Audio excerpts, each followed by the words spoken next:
Okay, 2 Corinthians chapter 10.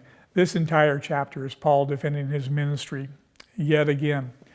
So the verses we're going to look at are right in the middle of this chapter, verses 9 through 11.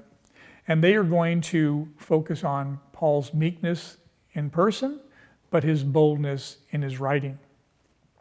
Verse 9.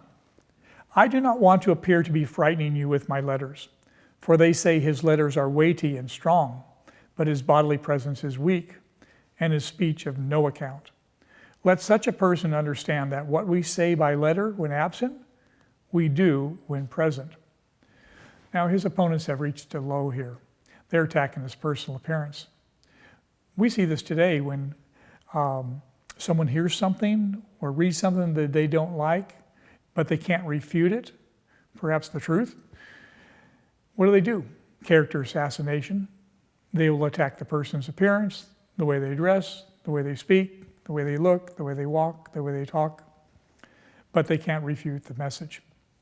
Now, a person who has been given extraordinary talents or is gifted doesn't always have the most impressive physical appearance, or they may not have eloquence of speech.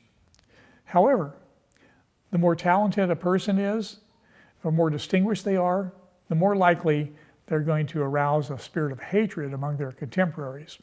It's just human nature, jealousy here. Now, Paul's calling, his position, and his career were unique.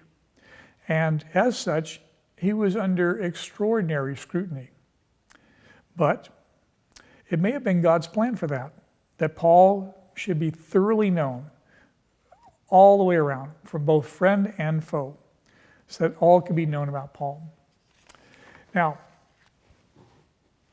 certainly his weaknesses probably distressed him. He mentions it several times. I wish the thorn had been taken from me, but God said, my strength is sufficient for you.